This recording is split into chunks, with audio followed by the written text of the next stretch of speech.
Road teams ruled in week 1 of the NFL. It was the tight end apocalypse.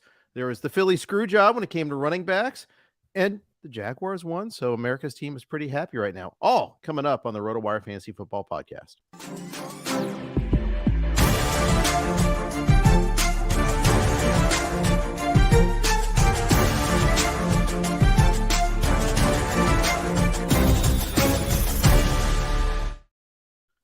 Hey everybody, welcome to the RotoWire Fantasy Football Podcast. Jeff Erickson here with Nick Whalen.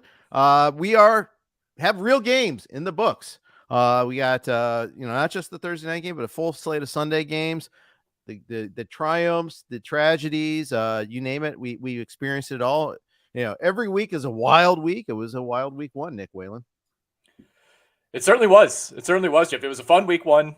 Started with a wild game on Thursday night, which the Kansas City Chiefs, in my opinion, had no business losing at home. But 21-20 victory for the Detroit Lions. By now that's old news. We won't spend a ton of time talking about Thursday night football. We'll get into the Sunday slate, but we're right back into it, man. I mean, I was telling my fiance yesterday as I'm like pacing around my living room and like not able to sit still during the entire second half of Jaguars Colts. It's like I spent the last 6.5 months just like counting down the days until NFL Sunday week 1. There's nothing I love more than waking up on a Sunday, having football all day, even if it's a 40-0 blowout in the Sunday night game. But man, I kind of forgot about the anxiety that it brings with it, especially when you're playing in 20 fantasy leagues and you got staff picks, you're beating the book article, you got the Circa Million contest that we'll talk about on this pod. Like I love it. I would not trade it for anything, but man, I'm not exactly sitting back and relaxing, for 10 hours on Sundays. No, it wasn't. At least you had a game worth watching. That's the thing that was so disappointing. And I knew the Bengals would struggle and probably lose against the Browns. Staff picks, they were a unanimous pick, the Browns were. And nonetheless, the degree of failure was so bad. But, getting far ahead of ourselves here, what we're trying to do, we're trying to do structure this year. Nick and I if you've been following us on Mondays, we tend to go all over the place. So we're going to, we're going to adhere to the structure. We're going to go game by game and then have our top takeaways. We kind of drafted the order and everything. So let's just jump right into it there. The most entertaining game of the day and the game that delivered the most was Miami versus the Chargers. And the funny thing, Nick, this is the game yesterday that we thought we were getting last year in the Sunday night game. It sure was. And, I said it on the XM show last week. I wrote it at Beating the Book. I said, I think we avenged that terrible, I think it was week 14 last year when we thought we were going to get a 36-34 offensive fireworks showdown. And Tua finished that game 10 of 28 last season. And, it was probably the best game all season for the Los Angeles Chargers defense. And look, we got the game we expected this time around. This closed with the second highest total of the week, closed around 51, behind only Lions Chiefs, which, you knew that one was hitting the under by halftime. This was incredible. Tua especially, right? Like, I'm a Herbert guy. I got futures on Justin Herbert to win MVP. Tua's MVP odds like sliced in half overnight. If you look over on RotoWire where you could track the odds movement, and it's a little reactionary in week 1, but some unbelievable throws by Tua in this game. A couple to Tyreek Hill, had a late touchdown where the ball was just planted perfectly where only Tyreek Hill could catch it. Had another long one to Tyreek Hill where Tua kind of stepped up in the pocket and threw it on the run, just on a line, on a huge third down late in the game. But at the same time, Jeff, I was on the Chargers. Like, of all the games, for all my various interests with my Pick'em League and bets and things of that nature, like, this was the swing game for everything. I needed the Chargers to win this game. I was on the Chargers to win straight up. I was on the Chargers to win by 3. And it was the same old Chargers in a lot of ways, man. This defense really struggled. The run defense, uncharacteristically, was actually okay. 20 carries for 70 yards as a team for the Miami Dolphins. But J.C. Jackson, man, had some horrific plays in this game. He killed them. He killed them at times last year before getting hurt. And, to me, he was the biggest scapegoat for this Chargers team. Committed it and just unconscionable kind of pass interference, pushed the defender on basically, or pushed the Dolphins receiver on a Hail Mary at the end of the half. I know. Wasn't even, had he even caught it, the clock was at 0. He was nowhere near the end zone. Just a boneheaded play, handed the Dolphins 3 points. They, of course, end up winning this game by 2. He gets beat by Tyreek Hill by like 15 yards on a runaway touchdown. He does have an interception off a deflection, by the way. It wasn't even a great play by him. The ball just kind of landed in his hands. And what does he do? Brings it out and costs his team 20 yards worth of field position. They have to run 3 conservative plays and punt like a minute later. It was it was a comedy of errors, I thought, by this Chargers defense, but perhaps an even better game by Tua Tagovailoa. I mean, 28 of 45, 466, and 3 touchdowns for Tua. Obviously, Tyreek Hill comes away the main beneficiary, 11 for 215 and 2 touchdowns. I mean, this to me was a stern reminder that Tyreek Hill, he might not be the best receiver in the NFL. He's in that conversation. Absolutely. I would still take Justin Jefferson, but I mean, one of the most unique players of all time. It's like one of my favorite players growing up was Steve Smith, with the Carolina Panthers. He's like a supercharged version of Steve Smith, man. Like, I don't know that we're ever going to see another guy like him.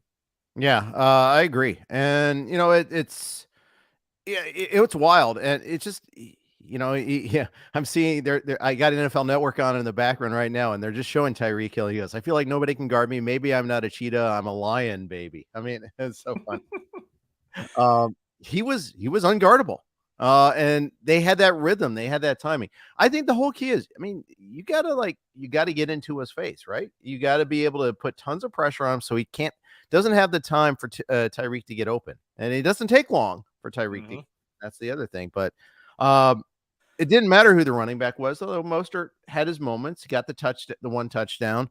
There, this was a game of fantasy what ifs too. There's like one time they get the ball down. Miami gets, first of all, very first drive, there was the fumbled snap. That could have that cost them points. Obviously, it could have even been a bigger game. Keenan Allen originally gets a touchdown, then rules down at the 1, and then Donald Parham gets it later on. Josh Kelly gets a touchdown. Herbert gets a quarterback sneak as opposed to Eckler. Eckler could have had like a monster of all monster games, possibly. Herbert didn't do much, but it's because they were running the ball so well. Yeah, they were. And, 234 rushing yards as a team. And it wasn't just Austin Eckler. I mean, Joshua Kelly very much in the mix as well. Yes, both guys carries. Had 16 carries. Kelly looked great, ripped off some important runs late in the game. And it just kind of felt like whoever got the ball last was going to win this game. And it was the Chargers who had it last. And what happens? I mean, Justin Herbert just got ambushed on that final drive, right? Back-to-back huge sacks, just getting blown up. And, that was another thing that stood out to me. I watched almost this full game in the late window, and the Chargers were unable to really generate pressure whatsoever on Tua. There were a few times where, he did well to step up in the pocket and kind of evade, but was not sacked, really wasn't pressured all that much. You saw a lot of Joey Bosa, kind of coming off the edge, going low, falling down. Like he was not really an impact player in this game whatsoever. Neither was Khalil Mack.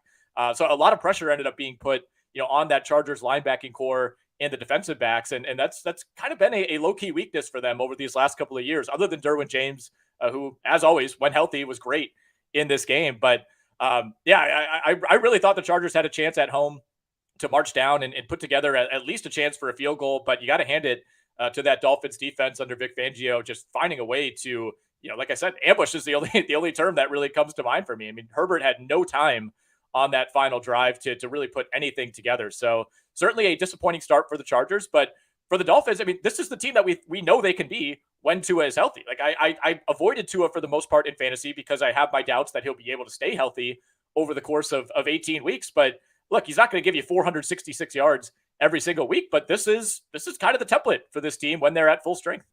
This was the pick 3 bowl right now. Do you take Tyreek Hill or do you take Austin Eckler or McCaffrey? Yep. Well, I guess it's the pick 4 bowl because McCaffrey goes 3. Pick number 4 bowl, whether you take Tyreek Hill or Austin Eckler for the most part. Both did well. Both were excellent, but yeah, man, I got a little Tyreek Hill FOMO going on right now. Yeah, me too, man. I did not end up with a lot of Tyreek Hill. And, unfortunately, when I was in position to draft him, in leagues where I was picking like 4, 5, 6, I leaned Travis Kelce in a lot of those leagues. And, I think over the course of the season, that'll end up being fine. But you do feel like you're in a bit of a hole coming out of week 1. Yeah, for sure. Another team that's coming out of a hole in week 1 is the Pittsburgh Steelers, and a pretty big hole too. There was so much optimism about the Steelers coming out of the preseason. The Kenny Pickett, it's a new Kenny Pickett. They look so good. Oh my gosh, they look so bad. And the Niners looked so good yesterday. They sure did, man. And this one, John and I decided to stay away from it in Circa Million. If anything, we probably would have gone with the Steelers. I mean, that was, the Circa publishes, the full picks. You can see everybody's picks. It's all public. They tweet it out every week. There were a ton of people on the Steelers to cover this game. And, presumably with it being 2.5, win outright. And it did kind of feel like it almost became too popular of an upset pick where you by the Mm-hmm. time Sunday afternoon rolls around, you kind of wanted to zag. And yeah, I'm glad we did not include this in our entry. We ended up going 3-2 on the week, 3-0 in the early games, Jeff. And then, oh man, we walked into a beehive on that Denver Raiders game. And then we'll talk about Seattle and the Rams in a moment. That was, to Yeah. me, one of the surprise results of the week. But look, I mean, everything was so encouraging with this Pittsburgh team coming out of the preseason. I think maybe we read a little bit too far into that. And, Kenny Pickett to me did not look like the same guy. I No. expected maybe a slow start. Brock Purdy's on this pitch count. Brock Purdy in the first half, especially, looked phenomenal, man. I know by the, at the end of last season, we're saying, well, he's dropped into this perfect system. He's got Kyle Shanahan pulling the strings. I mean, Brock Purdy was not game managing by any means. I mean, he made some big time throws, especially the one to Brandon Ayuk in the front corner of the end zone that really broke this game open. Ridiculous throw, ridiculous Unreal catch. I mean, Yeah. the footwork by Ayuk was just insane. He looks so good. And this is a walk season for Ayuk too. People, and with that's one of the consequences of Nick Bosa getting paid is they may not be able to afford Ayuk. And as we're seeing, wide receiver prices are going up. We'll talk T. Higgins in a bit, how the Bengals didn't come to an agreement with him either. That might be an issue going forward. But man, they look good. McCaffrey was good. And one of the things I think we even talked about this is like, if we're interested in McCaffrey and Debo and Ayuk, and Kittle, why aren't we more interested in Brock Purdy? Why didn't he go any earlier than QB 20? Maybe he crept up a little higher, but he was never QB like 10, never QB 15. No. You want, maybe it's just the fear that they're going to run the ball so much. Maybe that might be it. But this game was never in doubt. I mean, this game was a squash early on. Other takeaways from this game: Deontay Johnson getting hurt. Obviously, that looks pretty bad. Looks like multiple week absence with that hamstring. We'll see. I don't want to play internet doctor too much. The Steelers will tell us, but it's not looking good. Who do you like to pick up, if anyone there? That's a good question. I mean, I feel like we didn't get a really representative sample of what the Steelers offense could be. I mean, especially in the first half. I mean, they were just completely shut down. I mean, first drive, 3 and out, and then immediate 49ers touchdown. Second drive, interception. Third drive, 3 and out. Fourth drive, 3 and out. Fifth drive, 3 and out. And then they finally get a touchdown. They needed a fourth down conversion late in the first half. I mean, that felt like I wouldn't even say a momentum swinger. It just felt like you got to get something on the board here going into halftime. And then, of course, immediately Christian McCaffrey rips off a long touchdown to begin the second half. And this game was basically over. So I don't really feel like I think everybody's going to be down on Pittsburgh going into next week. I believe they're one of 2 Monday night games. They're home for the Cleveland Browns in week 2. So that's going to be a very, very interesting matchup. But yeah, we'll kind of wait and see what the injury situation is. The Deontay Johnson injury did not look good. They're saying hamstring. To me, it looked a little more severe than just like a pull. I mean, he was down on the field, was really not able to hobble his way to the sideline with any sort of swiftness. So just really a disaster game offensively for the Steelers offense. Obviously, they had to go away from the running game for 3/4 of this game. Najee Harris and Jalen Warren combined for just 9 carries. You don't necessarily want Kenny Pickett hucking the ball 46 times against this 49ers defense, but that's the position they were in. And, one really bad sign here, Jeff. Allen Robinson was the leading receiver for the Pittsburgh Steelers, 5 for 64. That is not the game plan.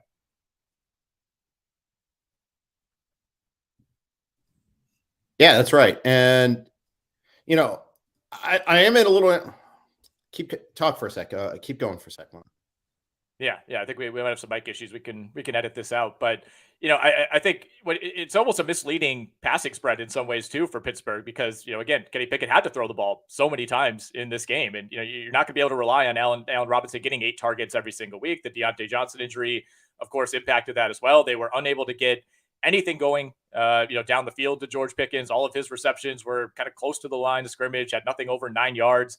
That's not really what you want either. You want him downfield ripping off those big plays. And, Pat Freiermuth, my favorite late round tight end target, got in the end zone, salvaged a decent fantasy day, but that was his only catch. Just really not, they really only had that one red zone opportunity. And we're thankful that landed in the hands of Freiermuth. But man, one of the biggest letdowns of the week. I mean, Mike Tomlin, great against the spread as an underdog, great against the spread at home. I felt like everything was setting up for this Pittsburgh defense to give the Niners some more problems, and we saw anything but that.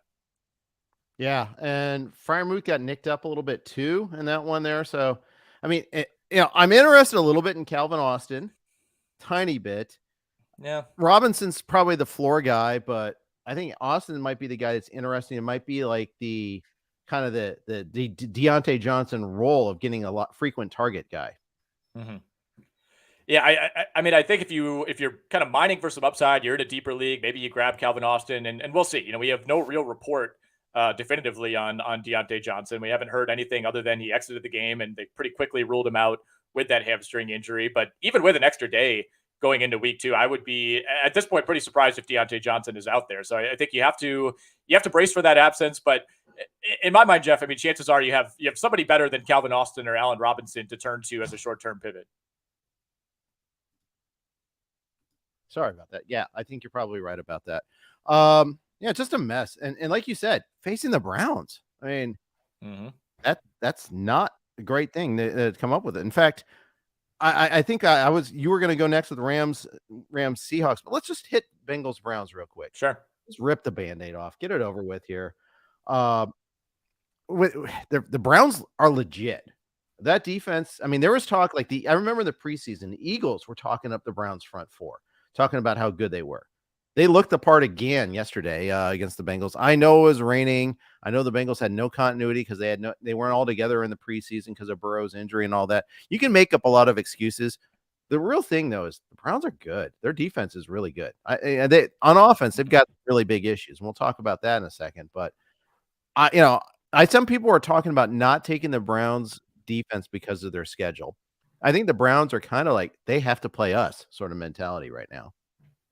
Yeah, and I think you feel quite a bit better about going to Pittsburgh next week based on how that offense looked against the 49ers, which is one of the best defensive units in the league. So we have to keep that in mind. And then you look ahead to week 3, you're home for the Tennessee Titans, who weren't able to get a whole lot going at New Orleans yesterday. You get the Ravens in week 4, the 49ers. I mean, the schedule does toughen up a little bit. You might not feel great about starting that defense every single week, but yeah, I mean, that was the story, right? And this is another game that, in my pick'em league, I zagged at the last second. I was like, you know what? I don't think Cincinnati's going to start slow again. We saw this play out, last season with Joe Burrow coming off of the appendix situation, and they start slow, and what did he have, like 7 sacks and 5 turnovers last year? You're like, there's no way it could be that bad again. And in terms of the turnovers and the sacks, it wasn't that bad, but 14 of 31, 82 total yards for Joe Burrow. I mean, conditions were not great in Cleveland, but I mean, an absolute worst case scenario start if you're rostering Burrow, if you're rostering Chase.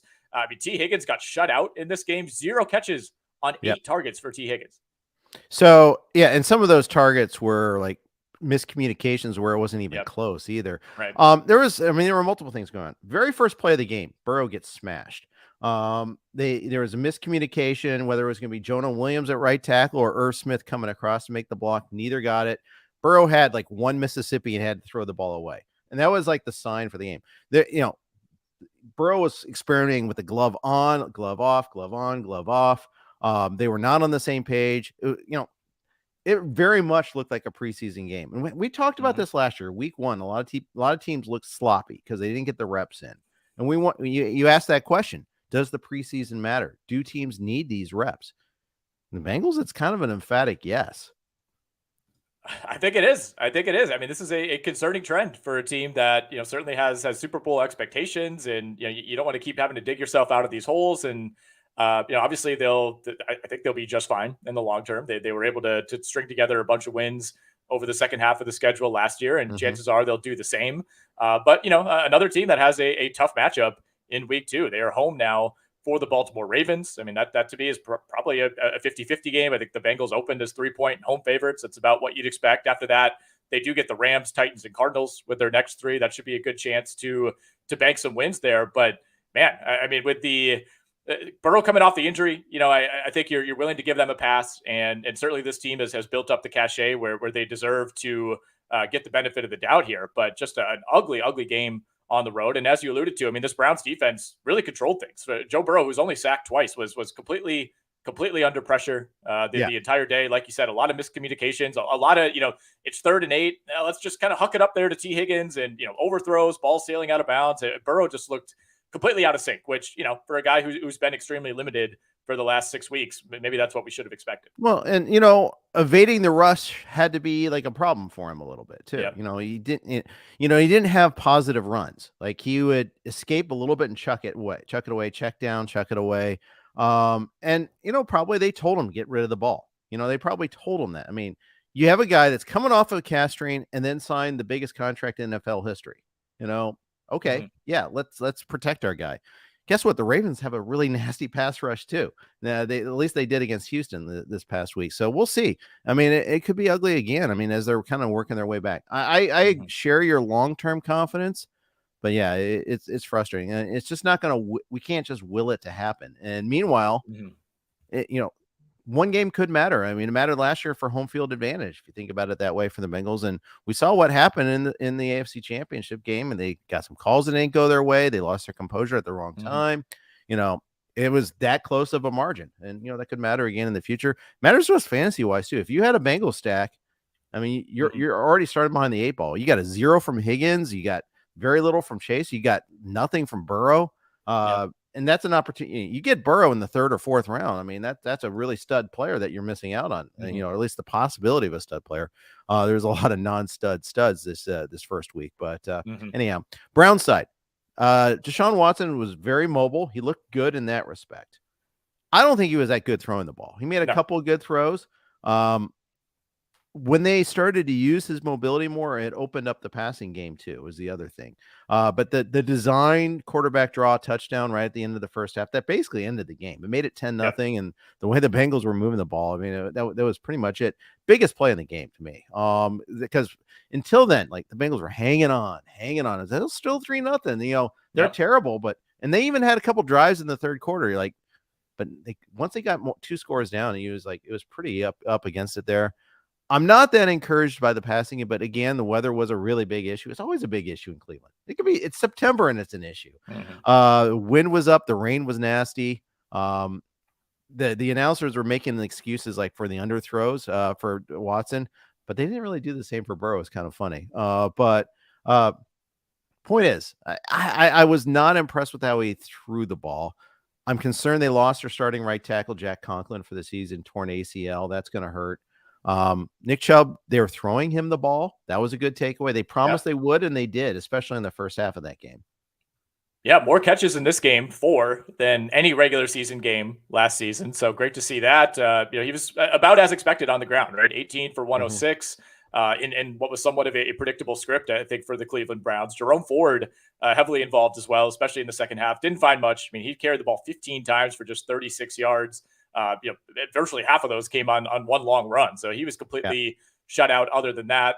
And Nick Chubb, disappointed with the no touchdown, but, like you said, Watson ran that one in and just before halftime, and then, had a short throw to Harrison Bryant for a touchdown as well. So Chubb was in position for a couple of scores that just went the other way, but certainly you're not going to fault the play calling there. It worked out for Cleveland. Last thing I'll say, I mean, you look at the final score here, 24-3, and certainly Cleveland owned the second half here, but this was a game that was still very much in the balance, through the third quarter. And, we've seen Evan McPherson, struggle early these last couple of seasons. I thought a big miss for him in the third quarter that kind of flipped momentum. I mean, had a chance to make that a 4-point game, and then, Cleveland able to capitalize on the field position, and tack on a field goal and make that a 2-score game, which the way Cincinnati was playing on offense, that almost felt insurmountable, which feels crazy to say about a Joe Burrow offense. I'm not really too down on McPherson because it was 51 in that stadium in the rain and wind. But yes, it did suck the momentum right out of any potential comeback for the Bengals. The Bengals got, you mentioned 40 had a costly turnover early, cost him that, it cost him his opportunity. So I can see that there. So, but yeah, it was one of those where I was like, oh, okay, that's not good. So yeah, I think that, but then they used them a little bit late as they were finishing off the game, and the Bengals were tired. Bengals defense played well until they just got so tired late. All right, we're going to hit up Rams, Seahawks, and Jaguars, Colts next. But first, quick note from our friends at Rival Fantasy. If you're looking for a place to play head-to-head fantasy football games without the huge tournaments, salary caps, or complicated game types, then Rival Fantasy is where you want to play this NFL season. From a twist on a classic game with Fantasy Bingo, where players generate a lineup to complete achievements and get bingo, to head-to-head fantasy challenges, where you'll pick which of 2 players will score more fantasy points, This is the best of fantasy sports. For the 2023 NFL season, Rival Fantasy is offering new users a $200 deposit match plus a $25 first play voucher. Rival Fantasy is so confident you'll love the experience, they're giving you money to play out of the gate. Experience the future of fantasy sports on Rival Fantasy and become a rival today. Also, we're on the Blue Wire Network. Here are a couple of their ads.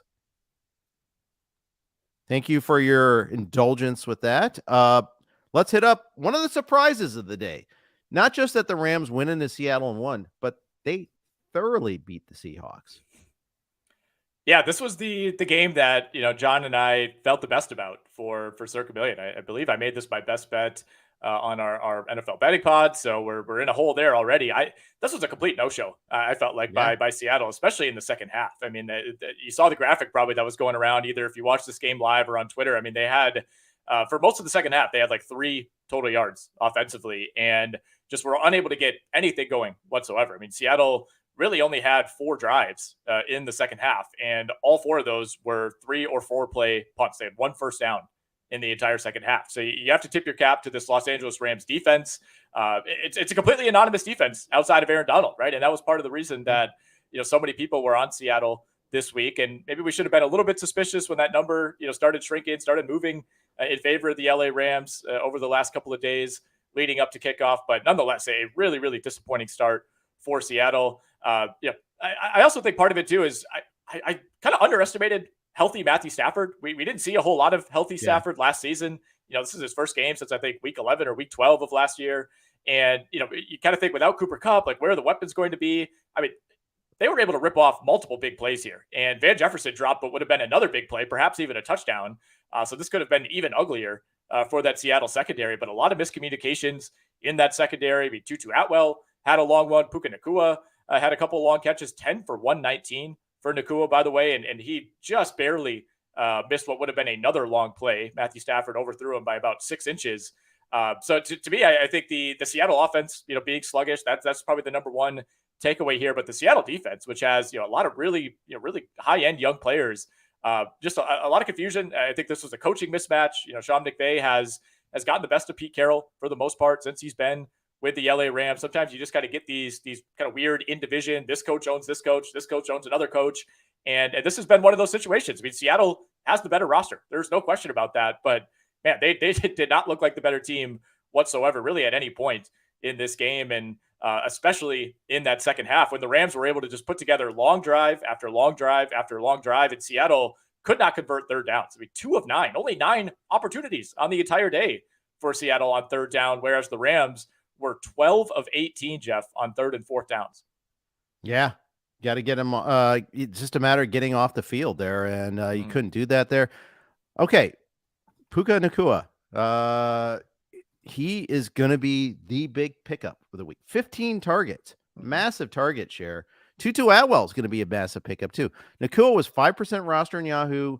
Atwell was like 2 or 3%. Yep. Everyone was on Van Jefferson as a guy. And you mentioned Jefferson's drop, but I mean, if you just look at the targets though, too, I mean, Jefferson was the 3rd of 3. Yeah, and I mean, you mentioned Nacua. He's like 2.5% owned in ESPN leagues right now, which a lot of the listeners play in. So I for me, I would go grab Nacua. Although obviously this is all kind of contingent on Cooper Kupp being absent, and we know that he'll miss at least 3 more games. Week 2 they get the 49ers, and we just saw what the 49ers did to Pittsburgh. So maybe you pick up one of these guys as a speculative ad. I'm not sure I'd feel great about starting them against that Niners defense next week. Yeah, that's actually a great point. And yet, I mean, it's hard to find wide receivers on the waiver wire when you get a chance to get a guy that's going to be that massive target share guy. Right. I don't know. It's tough. It's tough to not go that route. But yeah, I am scared of the Niners, of course. Yeah. You don't want any part of that.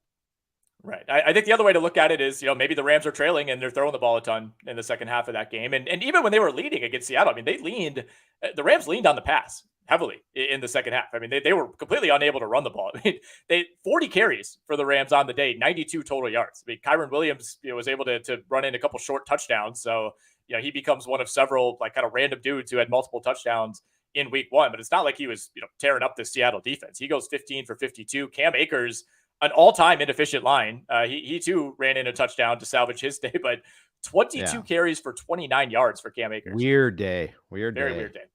Yeah. Weird day all around. I mean, There was a sequence at the end of the first half. Seahawks were up 13-7. They looked like they were the better team. Mm-hmm. They blocked that field goal. They're moving.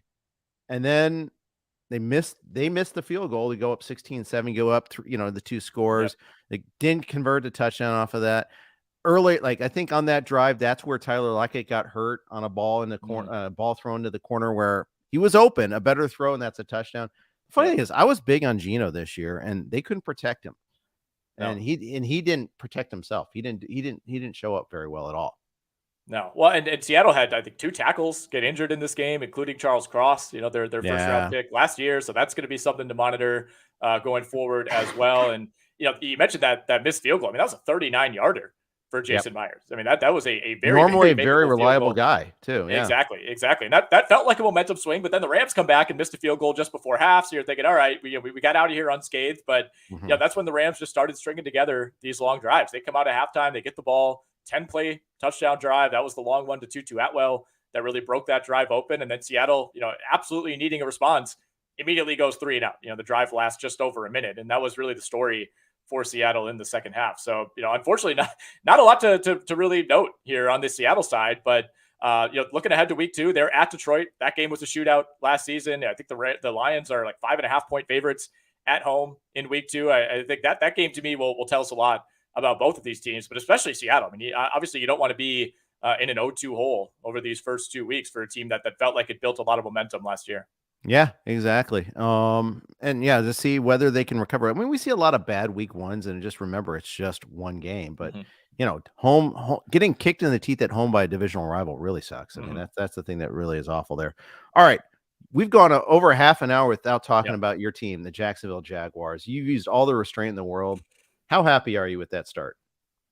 Not very, to be honest. The final score looks okay. And, in terms of the way that this game played out, when John and I discussed this on the betting pod, when we talked about it in our Circa Millions videos, which you could find on the RotoWire YouTube channel every week, we said, look, I don't know that we trust this Jags defense. I think the offense could look a little clunky in week 1, but I just, Jacksonville's talent on offense will end up winning out. And really that's exactly what happened. But this game very easily could have gone the other way. I mean, there were some fluky plays. You kind of need one of those like bizarre plays for a team like the Colts to steal a win over a team like Jacksonville. And they certainly got those. You had the couple of them. They had Tank Bigsby really cost the Jaguars 14 points, I thought, in this game. Had a drop that led directly to an interception that was almost a pick 6. Kind of reminiscent of the Kadarius Toney play on Thursday night. Maybe not quite as egregious of a drop, but still pretty bad.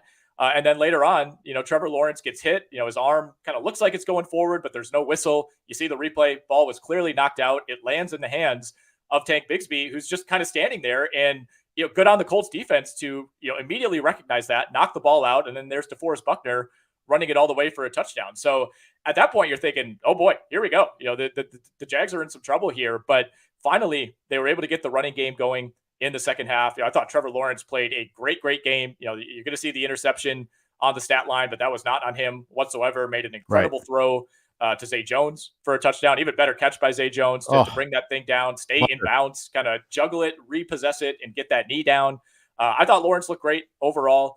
Bigsby, did end up, getting a touchdown. The Jags did not go away from him, to their credit. But other than that touchdown, I mean, he really didn't do anything. 7 carries for 13 yards.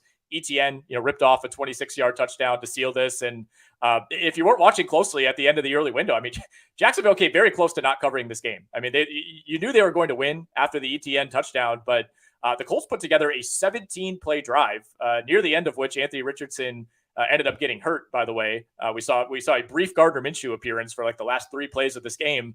And the Jags defense, held up in the red zone. I mean, I think the Colts ran like 5 or 6 plays from inside the 10.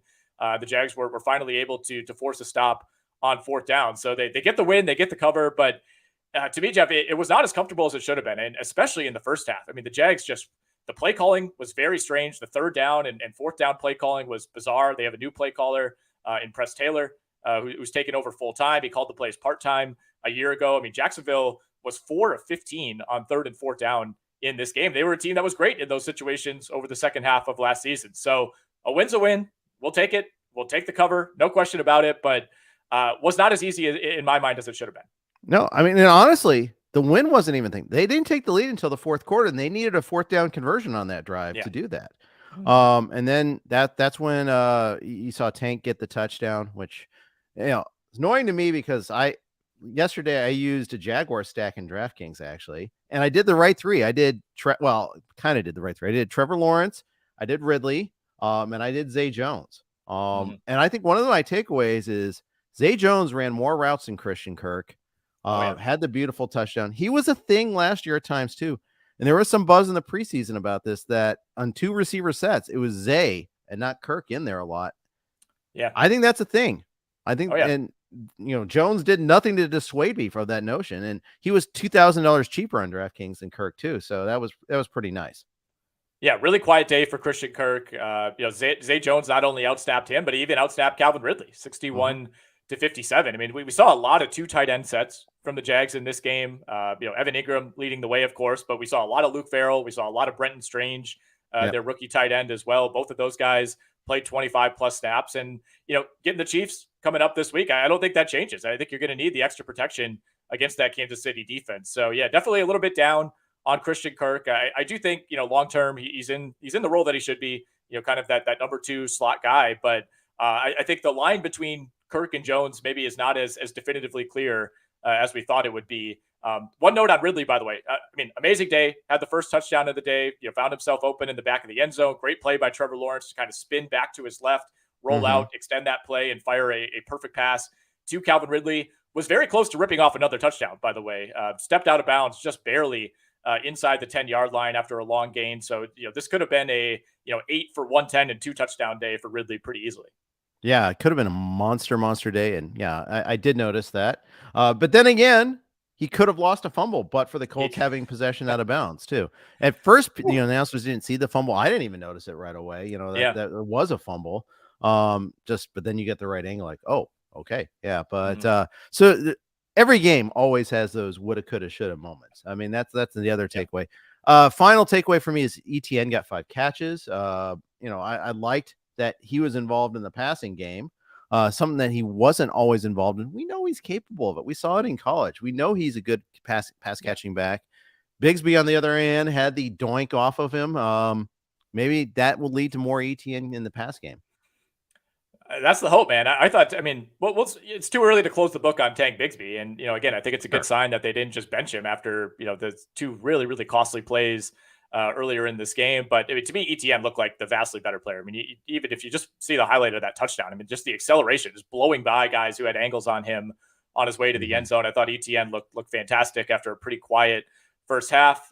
We should probably talk about the Colts side of things. Not a great day for Deion Jackson. 13 carries for 14 yards. The Colts really couldn't run the ball at all outside of some Anthony Richardson keepers. He did take one into the end zone for their first touchdown of the day. Deion Jackson also lost 2 fumbles.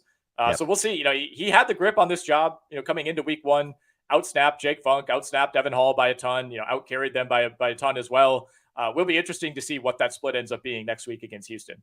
Zach Moss is the big winner in all of this. I think so. Evan Hull got hurt too, and hurt his knee in that game. So it could be a problem there for sure. I think, and Deion Jackson, basically he's had 2 good games. And then he's kind of been meh in all the others. So even though I was right that Deion Jackson was going to be the first guy, he spit the bit with his opportunity. That's for sure. Pittman looked good on the touchdown. Richardson had, he made a couple of good throws. He had some pretty bad throws too. Yeah. And he is as awesome as a runner as he is, as much as he's a tank, he's going to get hurt if he doesn't slide every once in a while. And we'll see how bad this knee thing is. Sometimes it's fine. It's no big deal. They say the day of, and then, night after, the 2 days after, it swells up and you're like, oh shoot, it really is something. So going to watch that one pretty closely. Yeah, he took some big hits, including that one late in the game that inevitably knocked him out. My guess, it didn't look that bad. My guess is that if that had been a 1-score game, maybe they keep him in. But I think at that point the writing was on the wall, and I think the Colts kind of knew they were losing this game, so they didn't want to chance it. But I was impressed. I think Richardson was basically as expected, right? Like you said, missed some throws. They didn't really extend him all that much. Like his longest pass play of the day was just quick screen to Michael Pittman on a second, and I think it was 28, which he took all the way for a touchdown. It was not a great day for the Jags defense. Tyson Campbell had a pick. They had some timely fumbles that really swung this game, but it was it was not a banner day for the Jacksonville linebackers, and especially that secondary. And Richardson as a runner, I've seen some like Michael Vick comps. Like, that's not who he is. Like, he's much closer to Cam Newton, the way that they use him. And there was one big third down in the red zone where it looked like they had him wrapped up. I want to say it was like 3rd and 8, and he got hit for maybe a 4-yard gain and pushed the entire pile for a first down. Like that's kind of the running style that you're getting with Anthony Richardson. I mean, there's I don't know if there's another quarterback in the league, maybe Josh Allen, maybe Jalen Hurts, that would have been able to convert that play. It was impressive. I agree. It really truly was. And all the talk about being the best running quarterback ever possibilities there. I mean, yeah, you could see it. You can see why people make those comps. We're going to talk about the other 2 rookie quarterback debuts, but first, a quick note from our friends at Bettor Vision. I think we can all agree that fantasy sports are awesome. So is daily and fantasy and sports betting. That's why I have so many friggin' accounts. What's not so awesome is going to a bunch of different apps to find the best odds and manage all your fantasy lineups.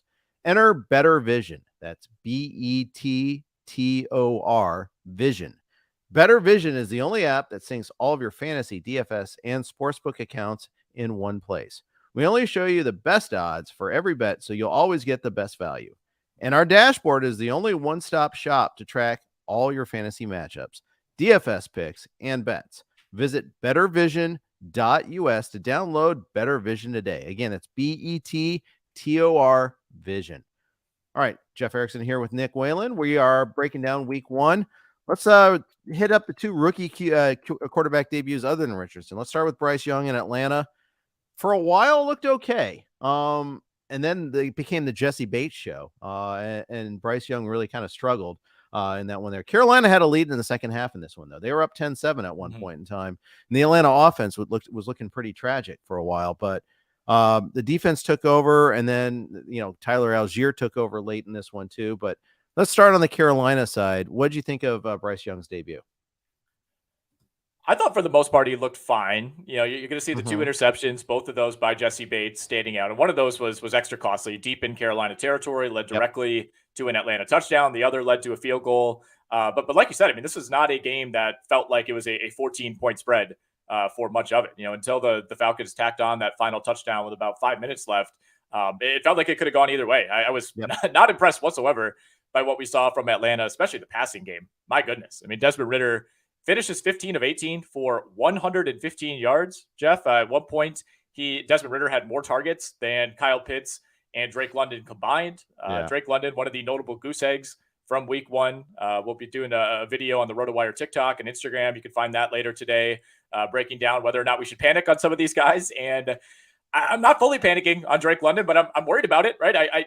I think this is kind of the way that Atlanta might need to play a lot of these games, right? And you're not always going to be going up against a rookie quarterback, but I think this is kind of the path for the Falcons is keep the ball on the ground, control the clock, make some timely plays on defense, and don't ask Desmond Ridder to do too much. I mean, I think if you're somebody who drafted Kyle Pitts, if you're somebody who drafted Drake London, I'd be pretty concerned right now. I really would. I don't see the argument for why there's no concern here.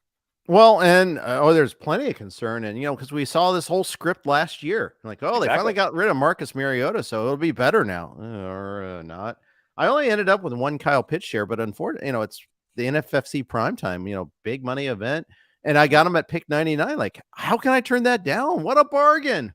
This is how. But hey, Brian asks, is Drake London unstartable? Agree or disagree?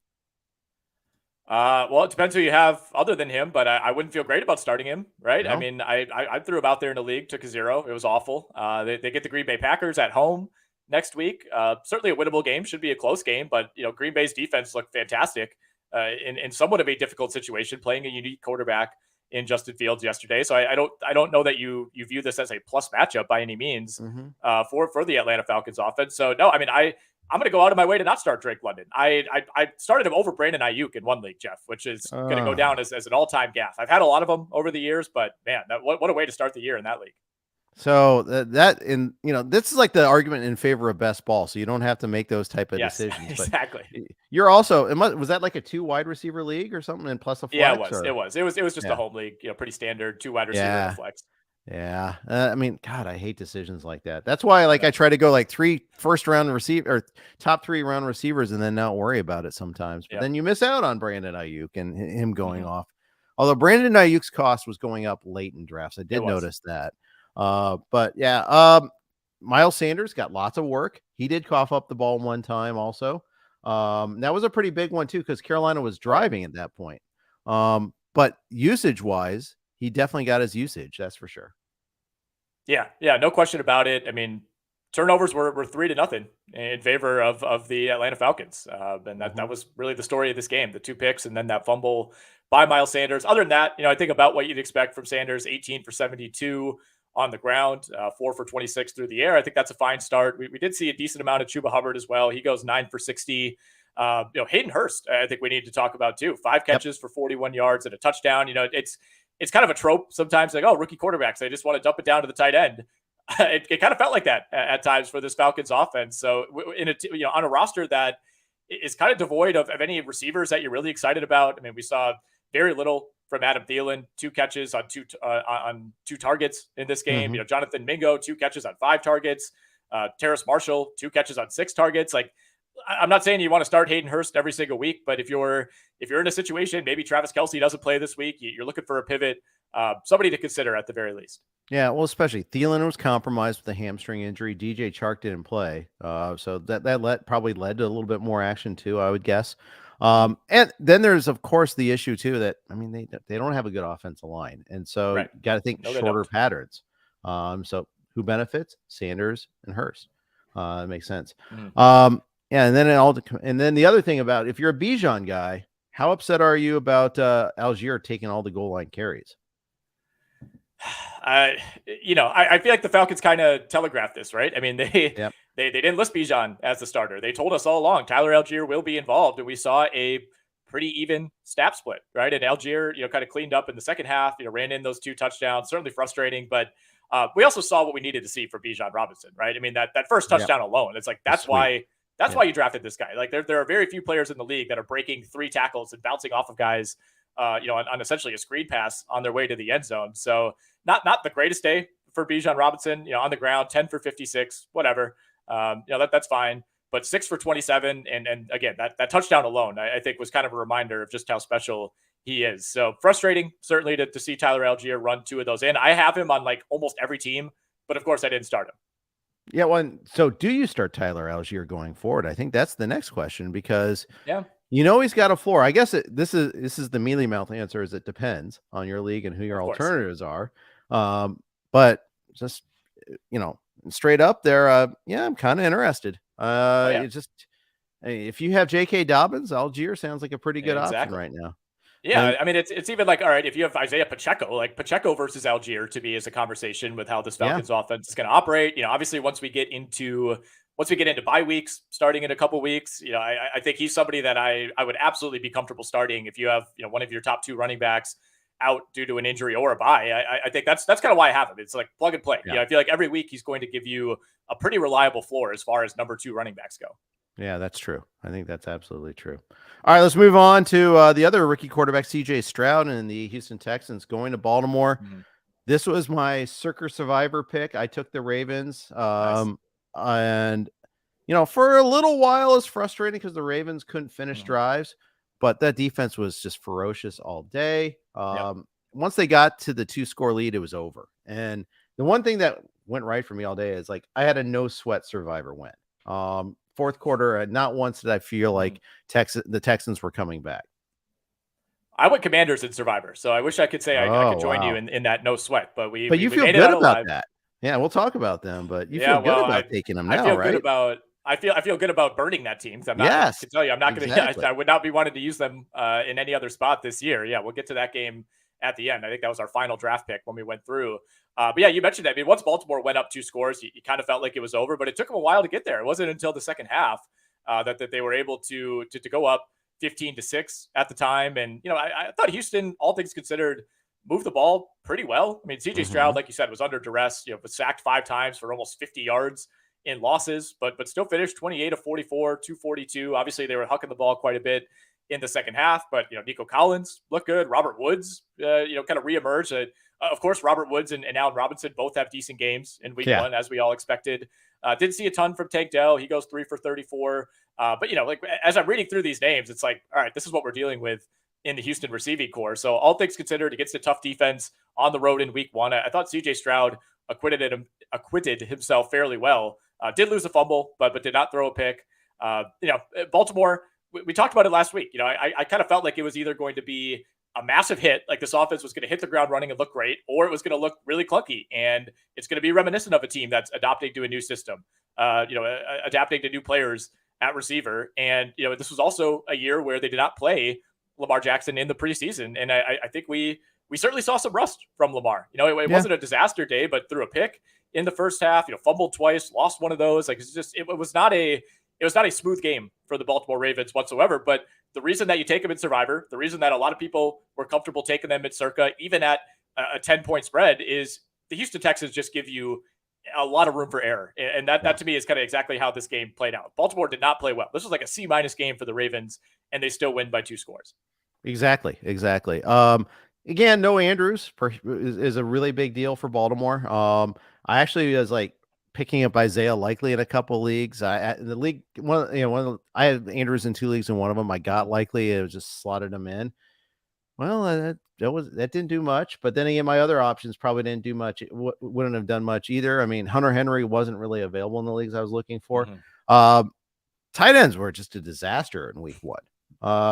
First, the top 2 don't even play. The third, Darren Waller, has like injury insecurity issues there going into the Sunday night game, no less, too.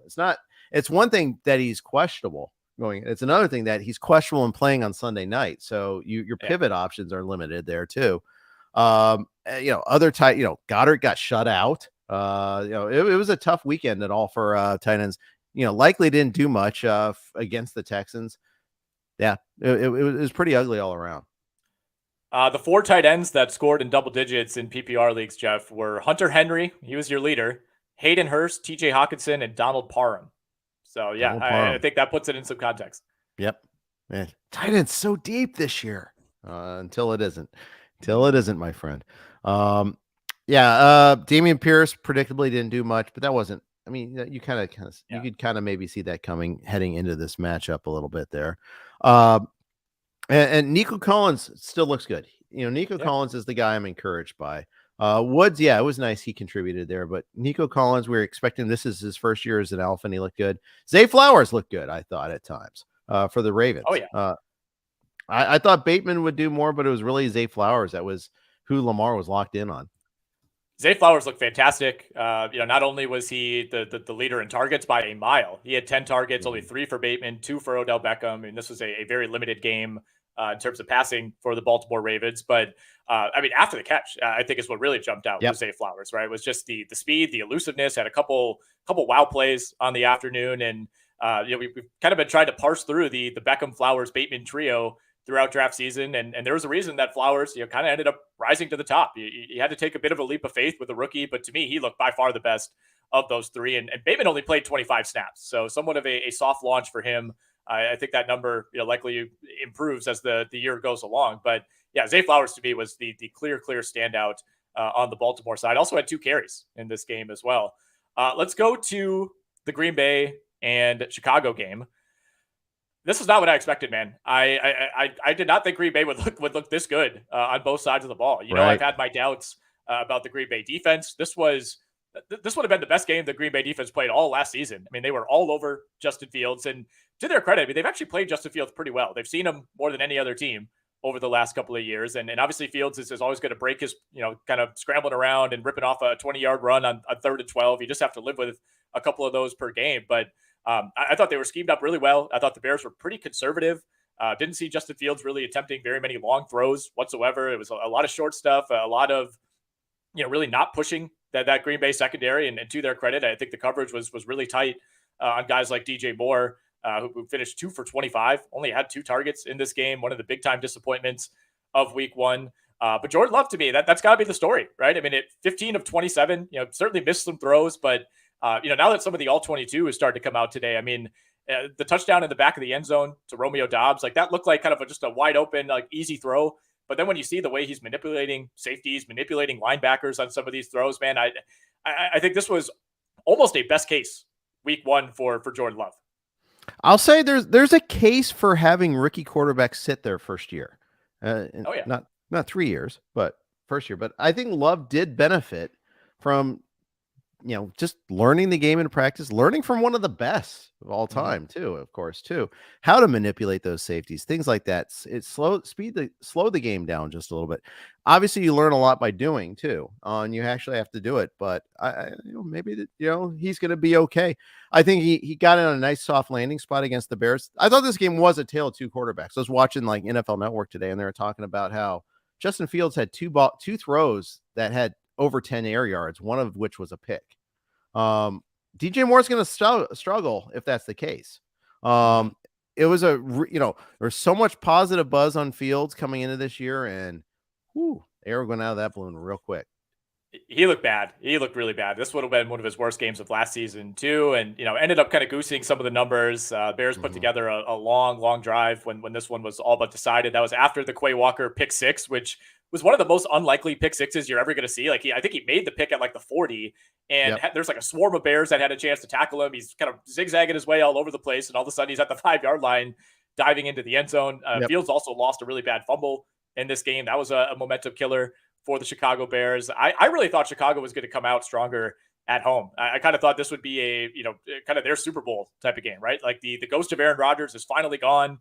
We get to face Jordan Love, and I thought there'd be more energy. I mean, the Bears were getting booed off the field in the second quarter of this game. Fans were leaving by the end of the third quarter. It was not the start I expected for Chicago. I thought Green Bay would struggle a little bit more in this game, but I think it's also a reminder that the Bears were one of the worst defenses in the NFL last season. Yep. They've made marginal improvements, but not many. And this offensive line also really struggled, right? I saw a stat this morning. Rashawn Gary, I think he was on a pitch count, only played 10 passing down snaps and had pressures on 5 of those. Wow. It's almost as if the Bears were bad enough to have the first overall pick in the draft. Yeah, it's almost like they were the worst team in the league last season. Who would have thought? A couple other notes here. Aaron Jones looked fantastic. Limited touches in the first half, which has been something that's plagued Matt LaFleur's play calling over the last few years. There's kind of a through line with a lot of games where Green Bay looks sluggish, and then you're like, how does Aaron Jones only have 6 touches in the first half? But they immediately remedied that. Jordan Love found him on a 4th and short play where they just kind of ran a little kind of zag route out of the backfield for Aaron Jones. He beats the linebacker. That was another play where Jordan Love was able to kind of move the middle linebacker with his eyes. Aaron Jones had a clear run for a 51-yard touchdown. Did pull up lame as he was crossing the goal line, started grabbing at his hamstring. We didn't see much of him after that. That kind of felt like the final nail in the coffin in a lot of ways with the way that Chicago was playing offensively. But it's going to be something to monitor with Aaron Jones this week. But I think the initial reports are pretty encouraging that he avoided anything too serious. Yeah. And so we'll just have to watch. He probably won't practice on Wednesday. We're going to get impatient. We're going to get frustrated, and then it'll probably get better by the end of the week. That's the progression we're going to have to watch there. You mentioned you got crushed by Denver Vegas. Let's talk about that. Yeah, like I said, walked right into a hornet's nest, a beehive, a den of jackals, whatever you want to say it was. We didn't feel good about this one. We felt good about our first 4 picks, and Seattle, LA was one of those. So that one went haywire. But man, to me, Jeff, this just looked like the same old Broncos. It looked like the exact same team from last season. They were really not able to generate any big plays whatsoever. And the big plays that they did generate were like screen passes that were well blocked. Russell Wilson was not really throwing the ball down the field. Ended up throwing the ball 34 times just because he had to try to keep up. But I thought the Denver defense would be the unit that would win this game. And look, holding the Raiders to 17 points, that's fine, but they couldn't really get off the field. I mean, you look at the drive chart in the second half, it's bizarre. I mean, both teams possessed the ball only 3 times. And, one of those was a 16-play field goal drive for Denver. They also had a 10-play missed field goal drive. And the defense just could not get off the field at the end of the game. I mean, the Raiders put together an 11-play drive. Jimmy G ends up scrambling on like a 3rd and 8 to seal this game at the end. And it wasn't a bad day necessarily for the Denver defense, but they weren't really able to pressure Garoppolo in the way that I thought that they would. He was not sacked on the day, did throw a pick, threw 2 touchdowns to Jacoby Myers as well. But I'm alarmed. I think if I'm somebody that's supporting the Denver Broncos, or I took the over on their win total. This was a game that you're supposed to win in week 1 at home against what we think is the worst team in the division. And they look the same. They look the same to me. There was not a tangible difference, with Sean Payton taking over, other than going for an onside kick to open the game. Just riverboat Sean going for it there. Did they miss Jerry Jeudy? Yes. Will that change things? Hopefully, that certainly gives them another weapon. But yeah, it was just this was a 2022 Broncos game from start to finish. Yeah, it was. It was, including touching the ball just a smidge too early on that onside kick. I thought Javonte Williams, I liked his usage. I liked how he looked. The Broncos have offensive line problems again. This is something that it was an underreported story last year. It was underreported to start the season this year too. Raiders beat them twice last year. That was like, the one thing is like, for all the Raiders' woes, they beat the Broncos. So I don't know. It's kind of weird. But they definitely did not look like they're a team that's going to contend for the division. In fact, the Raiders are alone in first place in the division right now because the Chargers lost at home, the Chiefs lost at home, and the Raiders beat the Broncos. So I don't think that will last, but nonetheless, Josh Jacobs got his usage. Was middling in terms of results, but I think he's also got a line that I'm not so completely sold on, but I like that he was out there. I like that he held up. Yeah, it was not a fantastic game for him by any means, but also I think kind of a predictable script. Going up against a tough defense and a passing game that was somewhat questionable. And again, we just didn't see neither of these teams ran that many plays. I think that was part of it too. When you see some of these disappointing stat lines, I mean, the Vegas only ran 55 plays on the day. They only had 7 total drives. The Broncos only had 6. So part of it was just kind of some happenstance where you're not able to finish off a drive. Garoppolo threw a bad pick that ended what would have been a long scoring drive, but there's going to be games this season where Josh Jacobs and this offense have twice as many drives. So kind of a weird script in week 1, but nonetheless a big win for Las Vegas. I mean, this is a team that I keep saying I think at some point the wheels could come off. This could be a downward spiral. And look, the schedule's tough. They play at Buffalo next week. They get the Steelers and the Chargers in their next 3. So it's going to be some tough sledding through the rest of September. But getting off on the right foot if you're Vegas. And Jacoby Myers, baby, 2 touchdowns. Yeah, red zone target. Yeah. I was kind of waiting for Devontae Adams to come up with one of those touchdowns. And I think Myers is number 16, Devontae 17. So you're like, there's kind of a cloud of defenders there. It's like, oh, is that Devontae? Nope, there it was. Jacoby Myers again.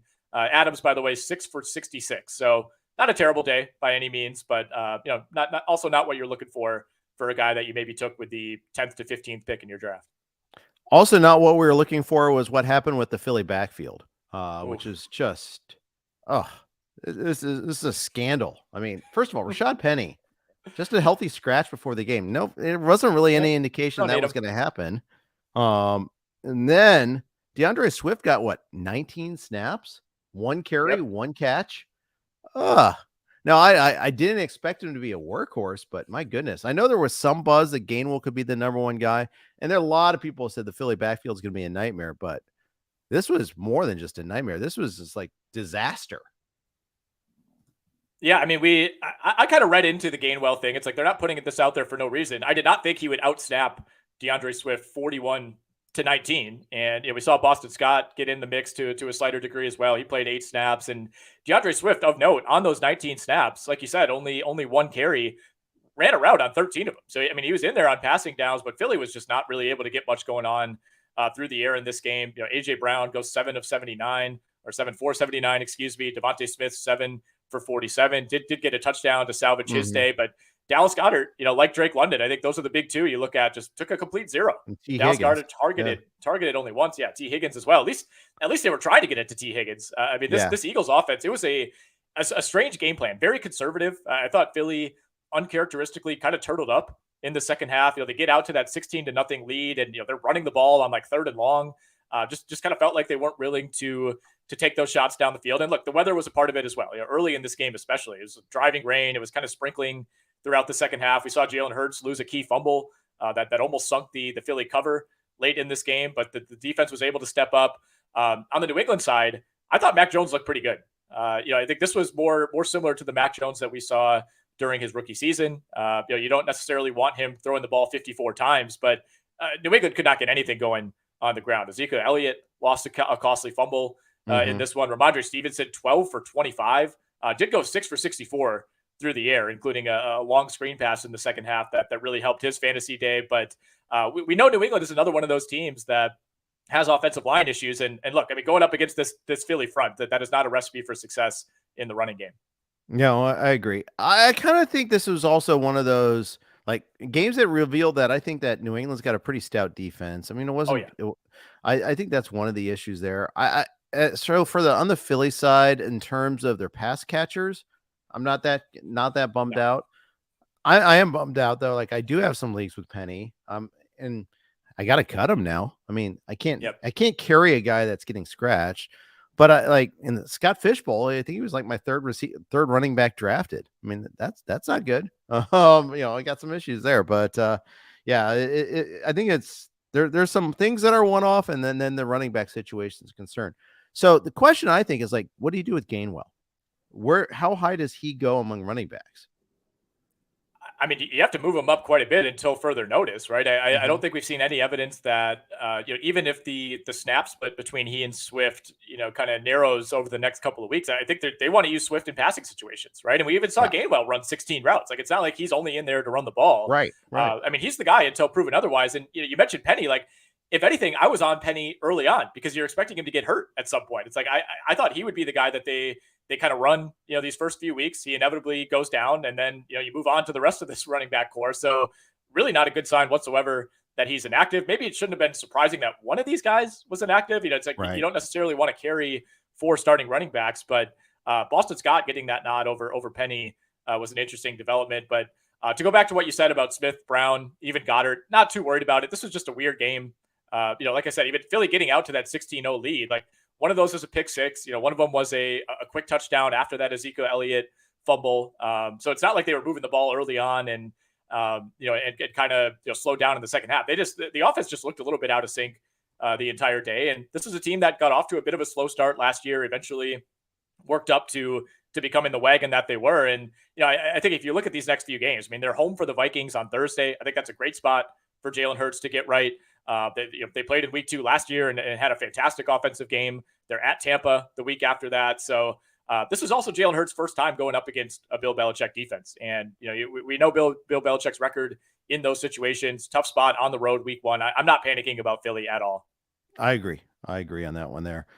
For the Pats, Kendrick Bourne with 2 scores. No Devontae Parker in this game, but I mean, all along, we heard early reports saying like Juju doesn't look like a wide receiver 1. There is no wide receiver 1 with us here. Bourne had his moments last year too. He began the year in like this extreme doghouse. I think he called out the coaches and the offensive coordinators at the time. I mean, you could always risk him going back into the doghouse. Parker is going to play again at some point. You can find lots of reasons to say that this is fool's gold. Are you buying any into Kendrick Bourne? Maybe a little bit. I mean, he did play 73 snaps. That's the big thing to me is he vastly outsnapped everybody else. I mean, Kayshon Boutte was number 2, and he played 18 fewer snaps than Bourne. Juju played 30 fewer snaps. We saw a little bit of Demario Douglas in the mix as well for New England. And like you said, once Devontae Parker's back, we'll have to see what that split looks like. But I think we have to take the sample that we have. And, unfortunately, it's just one game. But Kendrick Bourne looks like the guy for now. And, Mac Jones was seeking him out. I mean, 11 targets on the day. And again, I thought Mac Jones looked pretty good, all things considered, going up against a really difficult defense, new coordinator coming in. But he looked a lot more confident. It just looked like a weight had been lifted off of his shoulders after a frustrating 2022. Yeah, I think that's right. And yeah, they fell behind so quickly. They did have the pick 6 off the deflection. So they're down 3 scores in the first quarter. So that also lends them to throwing it 54 times. Exactly. Too. So there's that. Before we break down the final games, we have to do one final ad note here from our friends at Vivid Seats. Football is back. Indeed, it is. Kick off the NFL season with Vivid Seats and score tickets to all the hottest matchups and biggest games of the year. Catch every pass, every tackle, and every heart-pounding play of your favorite team live and in person. And with Vivid Seats rewards, now you earn rewards with every single purchase. Each ticket you buy gets you closer to your reward. Just buy 10 tickets and simply cash in your credit toward your 11th ticket purchase. It's that easy. Plus, Vivid Seats is offering you $20 off your first $200 ticket purchase with code RotoWire. That's code ROTOWIRE. That's right, RotoWire. From the 50-yard line to the upper deck, Vivid Seats has great tickets for all the 2023 games that matter to you. Just visit vividseats.com or download the app today. Got 4 more games to kind of blow through here real quick. Tennessee and New Orleans. There was a lot of stats in this game that didn't quite add up to the scoring. Yeah, this was a strange one, and I love the under in this game. I think we kind of got the type of result that we expected.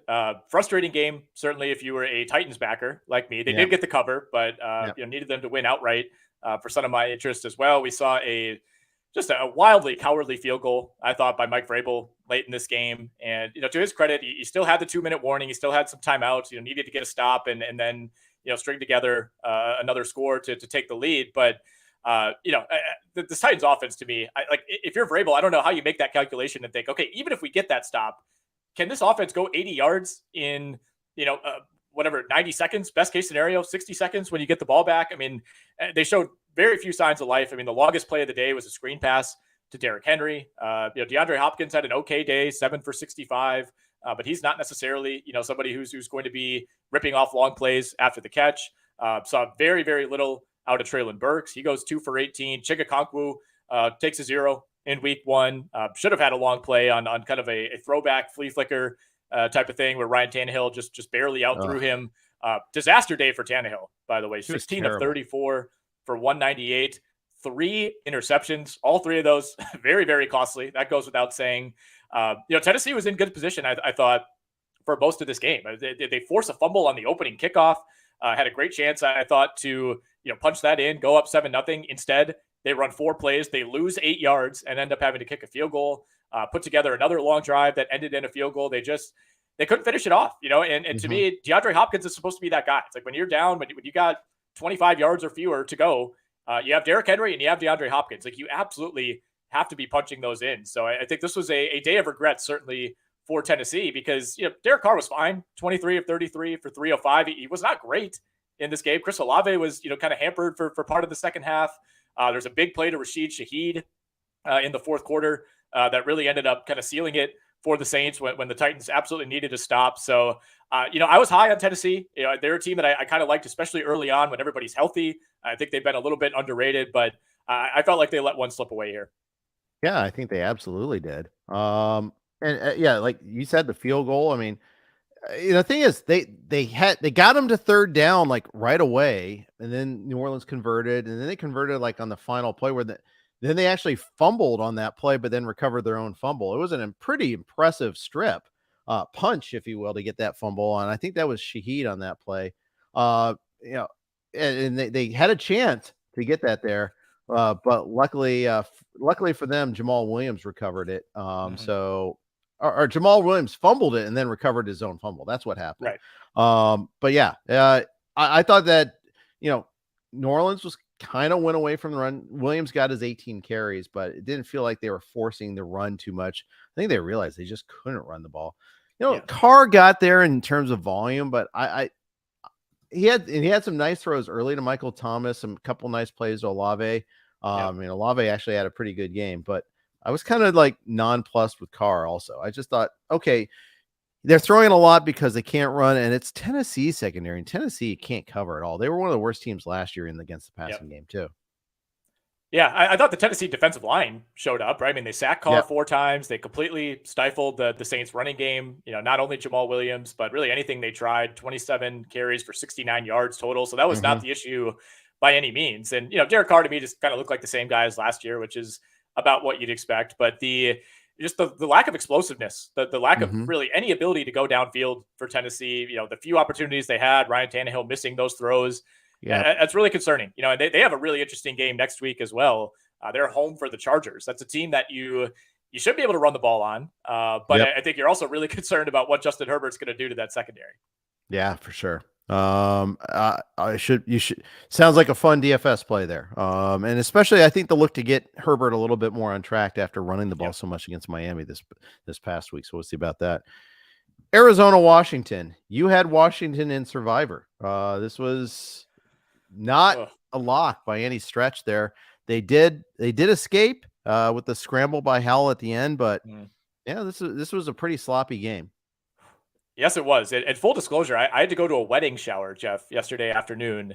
My own wedding shower. It's like where like the Okay. groom has to like stop by and like shake hands and thank everybody and all that. I It was wasn't a totally with couple the shower then. Okay. no, the couple showers on Saturday. So I thought I was in the clear, but so I show up Sunday. I was thankfully my wonderful fiance allowed me to sneakily stream Red Zone. Like I was able to strategically place my phone so I could see what was going on. But like right as I walk in the door, this game looked like it was starting to go the other way. Yeah. Sam Howell had that, that horrible, fumble six right before halftime. At least Washington was able to kind of rebound quickly and tack on a field goal there, but not a great game for Sam Howell. Was able to get it together a little bit in the second half. It did get his bell rung early on, and I do wonder, if that affected him at all. He finishes 19 for 31 with a touchdown and a pick, and then of course that fumble six. It wasn't comfortable by any means. I've been preaching the last couple of weeks. If you're going to use Washington, it has to be this week. They're not going to be in a better spot the entire year. And, thankfully the Cardinals are the Cardinals, and, just we're not really able to capitalize on all these opportunities.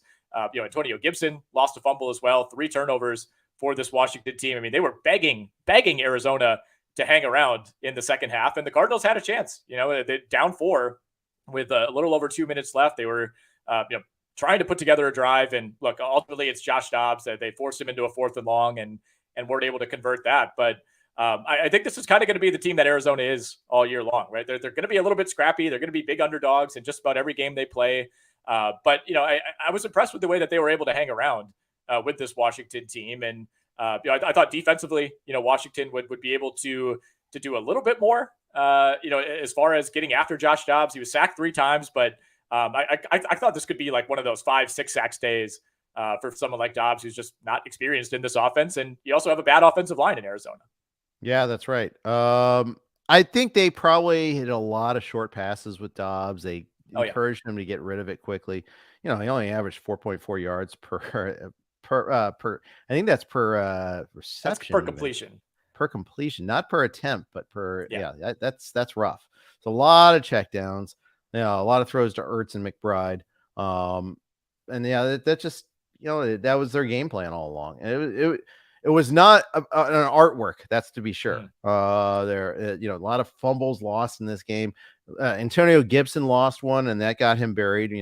No fumble Ron that's a big tenet for him. So Brian Robinson got the bulk of the work, and he averaged 3 yards a carry, 3.1. Let's be fair. I don't want to diminish the work that he's doing on those very short carries, but it was just, there was no there. It was an ugly game. Yeah. This just hammered home to me the fact that I don't really want a part of either of these teams for fantasy. Yeah. We saw Terry McLaurin play, was targeted only 4 times. It was just a really sloppy game offensively for Washington. You certainly hope that will improve. And I think it will as he gets healthier and Washington and Sam Howell settle in. But really outside of him, outside of Jahan Dotson, who you're probably holding on a bench in a lot of leagues, that's kind of it. I don't really want to deal with this Robinson Gibson situation. And, I think James Conner could kind of be a Dameon Pierce like player this year, where it's just kind of putting up okay numbers on a really bad team. But you also worry about the game script a lot of weeks, right? I don't think Arizona is going to be in a 1-score game every single week like they were this week. So there's going to be a lot of, I think a lot of barren second halves for James Conner coming up. And, not a great day for Marquise Brown. Only touched the ball 4 times, 3 for 28 there. I don't really know if that improves. Staying away from him, staying away from Rondale Moore, even staying away from Zach Ertz. I don't want anything to do with this Cardinals team. Yeah, I'm with you on that. I think Connor's the only one you want to use. They play the Giants next week, though. And the talk about no good, awful, lousy weeks. I mean, you can't be worse than what the Giants experienced last night. That was a thorough beatdown from start to finish, man. That was awful. Giants, by the way, are 4.5-point favorites over the Cardinals on the road in week 2 to put some context on how Vegas views the Arizona Cardinals. 40-0 in favor of the Dallas Cowboys. This game was over. It felt like by the end of the first quarter, it was truly over at halftime. We even got some Tyrod Taylor action at the end of this game. Totally forgot that he's on the Giants. Good to see that face. But it was just 2 disaster situations right away. You have the block field goal that goes all the way back for a touchdown. Giants go 3 and out. Dallas tacks on a field goal. Immediately after that, you have the Saquon Barkley play where he catches the ball out of the backfield. Technically goes as a pick 6 because the ball never hit the ground, but it's a fumble by Saquon that lands right into the hands of a Dallas defender who's able to just walk that essentially into the end zone. And, at that point, you just felt like it was over. I mean, the Dallas defense was rolling. They were getting after Daniel Jones right from the jump, was sacked 7 times on the night. We saw Isaiah Hodgins lose a fumble in addition to the Saquon fumble. Jones himself fumbled twice, was able to get back on both of those. But man, the Dallas defense was, and it wasn't just Micah Parsons, right? He had a couple big plays early on, but we saw the full gamut of this front seven for Dallas. Yeah, and they just couldn't protect Jones at all. It was you wanted to queue up the throw in the damn towel GIF there just to get Jones and the starters out of there. And I know they were saying afterward we wanted to establish something positive, but it was rainy. They couldn't protect him. Just the Bengals took Burrow out early in that game in the fourth quarter, and I thought that was the right call. It's like, that was it was a blowout, but it wasn't a tennis score. It wasn't 40 love. That was one of those that it's just, you're going to be able to I think this is a write-off game though too. The Dallas just kind of owns the Giants right now too. I think that's the other takeaway. I was surprised Daniel Jones came back out. I mean, he was still out there in a 40-0 game in the fourth quarter, and it's like pouring rain. They keep showing all these shots of like depressed Giants fans looking like they just want to go home. I think they should have taken him out earlier. Not that it ended up mattering, but I think that just again hammers home like how one-sided this was. And obviously a great start for Dallas. I don't think we can read it any other way. I think they rode their defense. I thought Dak looked really good. Should have had another touchdown. Threw a perfect ball in traffic to Peyton Hendershot, who just let it basically go right off of his chest. I mean, could not have been a better throw by Dak Prescott. I thought he looked completely locked in. But I mean, by the time Dak threw his first pass of the game, I mean, there was no pressure, right? I mean, the defense basically did all the early work and allowed Dak and that offense to cruise. Yeah, that's true. And that was actually so I had soccer last night, and I come back and I saw I get in the car and it's 33-0. I'm like, oh, Dak's probably doing pretty well. I have Dak and Scott Fishbowl as a super flex league, so he's my second quarterback. First one's Burrow, by the way. What sort of day did I have? And it's just like, oh no, he did nothing. He did absolutely nothing. I have CeeDee Lamb as my first pick in one league too. I mean, Lamb had some catches at least, but and it's just like, and the thing is, but you totally understand why they didn't need to. I'm not. So I can't even say, oh, Mike McCarthy, you're screwing me. No, it's just the defense dominated this game so much they didn't need to throw. There'll be better times ahead, but it is a realization though that this is a legitimately really good defense, and that is going to change sometimes their priorities. They're not going to get in the shootout games. This isn't the Chargers. No, well, I mean, obviously they're not going to win every game 40-0, and they have a really interesting week 2 game against the New York Jets, who we'll get to see on Monday Night Football tonight. So we'll have a little bit better gauge for that one. But after that, they get the Cardinals and then the Patriots. I mean, there's some very winnable games here. I think you can see the path for Dallas opening up here and really challenging Philly in that division. Meanwhile, the Giants do get a perfect bounce back, right? You get the Cardinals in week 2. You should win that game. But after that, you got to go to the 49ers, the Seahawks, the Dolphins, and the Bills in consecutive games. So I think with the Giants, there's a lot of optimism. 1-6. Yeah. They very well could be. They very, very well could be. This is a team that I think a lot of things broke right for, especially in the first half last season. We like a lot of the progression that they made. That defensive line looks really good. Didn't really see a ton of that last night, of course. But, the question is is Darren Waller enough to just kind of erase all the deficiencies in that receiving core? And it's a big addition. Getting Darren Waller, that's huge. But I still feel like the Giants probably should have done a little bit more to bolster those weapons around Daniel Jones. With that said, this is just one of those games I think you just throw out, right? I mean, this is how many games end in a 40-0 score? I don't know, like 1%, 2%, 3%. I think you just kind of flush it. If you're the Giants, you rebound. Your season starts next week against the Cardinals, and you go from there. But man, I mean, tough not to be discouraged by how this went, especially at home. It's one thing if you go to Dallas and this happens, but to have this happen at home, you're trying to build momentum off of last year, and it just feels like all that was sucked away. Yeah, agreed. I will say, we don't overreact to the preseason. Don't overreact to week 1 of the regular season. The Bucs went into Dallas last year on Sunday night on week 1 and made the Cowboys look really bad, if you recall. Yeah. That flip-flop pretty quickly. Remember Bucs Chiefs in week 3 on Sunday night was huge. Or was that Monday night? I forget if it was a Sunday night, and it was a night game. And that was the Chiefs kind of getting back on track, but it was this was supposed to be a clash of the Titans, a rematch of the Super Bowl. Things change in a hurry. Or a rematch of the Super Bowl from 2 years ago, I should say. Obviously Bengals and Rams were that leading into last year. But point is, don't overreact just because the team looks terrible in week one. It's something that helps me sleep at night as a Bengals fan. Vikings fans, that's the last team we need to talk about. They are going to struggle to sleep after seeing their line get pushed around by the Bucks yesterday. Cousins got his yards. Jefferson did his thing, but they couldn't run the ball, and they couldn't protect Cousins very well.